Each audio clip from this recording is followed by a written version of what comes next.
अहमदाबाद में विमान हादसा हुआ, उसकी प्रारंभिक रिपोर्ट आई है और प्रारंभिक रिपोर्ट ये कह रही है कि दोनों के दोनों इंजन बंद हो गए थे क्योंकि उनमें फ्यूल जाना बंद हो गया था। ये सामान्य भाषा में कहा जा सकता है। हमारे साथ बातचीत करने के लिए हैं कमर्शियल फ्लाइट के कैप्टन भी हैं, पूर्व सिविल एविएशन मिनिस्टर रहे हैं राजीव प्रताप रूडी जी। राजीव जी, आप तो विमान उड़ाते हैं, ये जो प्रारंभिक रिपोर्ट आई है AAIB की, ये जो कह रही है, इसमें कितना आपको लग रहा है कि सही है और वास्तव में ऐसा हो सकता है? देखिए, AAIB ने अपना प्रारंभिक प्रतिवेदन सुपुर्द किया है और देश के सामने जो भी तथ्य अभी तक प्रकाश में आए हैं वो डाल दिया। आभार देश की सरकार का जो इतने तथ्यों को देश के समक्ष और दुनिया के समक्ष रखा है। ये स्पष्ट है कि विमान आसमान में गया, 180 नॉट की गति को भी उसने प्राप्त कर ली और उसके पश्चात दो गतिविधियां इस बात को इंगित करती है।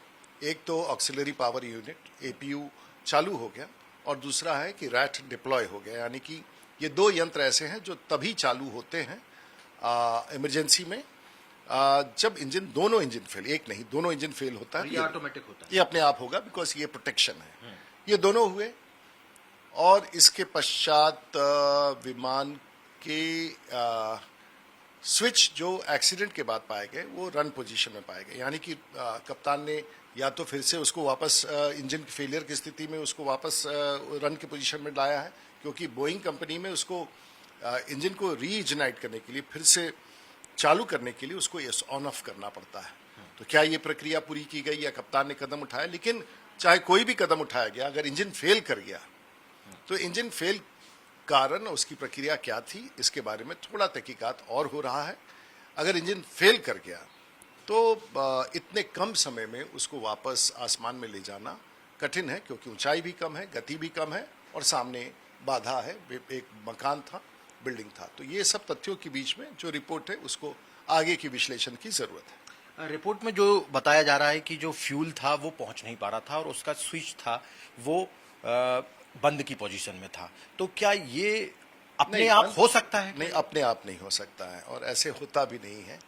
तो अगर रन पोजीशन में था तो यानी कि इंजन चालू था और टेक ऑफ के समय रन पोजीशन में जाने के बाद ही होता है।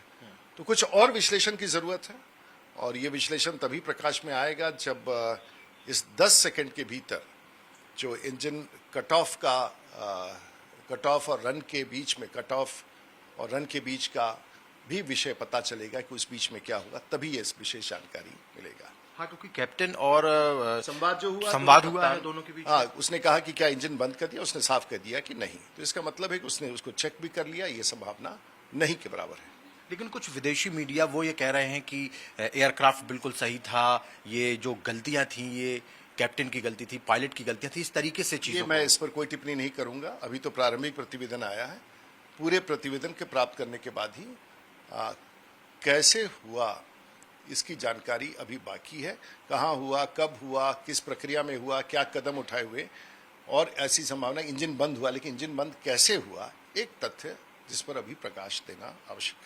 बोइंग के ऊपर भी कई सवाल खड़े हो रहे हैं, बोइंग की विश्वसनीयता, प्रामाणिकता पर भी सवाल। बोइंग पूरी दुनिया में सबसे बड़ी विमान कंपनी है और ऐसे ही कोई ऐसा विषय नहीं है। दुनिया भर में आज 30,000 से ज्यादा बोइंग कंपनी के विमान आसमान में हैं, तो ये कह देना कि ये उचित नहीं होगा।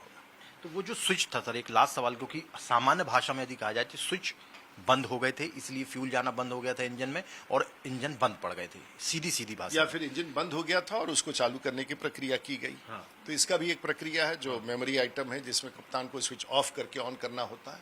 तो ये भी एक जांच का विषय है, क्योंकि जब विमान क्रैश किया तो दोनों ऑन पोजीशन में था। हाँ, क्योंकि जब विमान चला होगा तब ऑन ही रहा होगा, फ्यूल जा ही रहा होगा। एक बार इसका विश्लेषण आ जाने दीजिए, फिर इस पर आगे टिप्पणी कर सकते हैं। बहुत बहुत धन्यवाद हमारे साथ बातचीत करने के लिए। हिमांशु तिवारी, टाइम्स ऑफ भारत, विजय योगेश के साथ।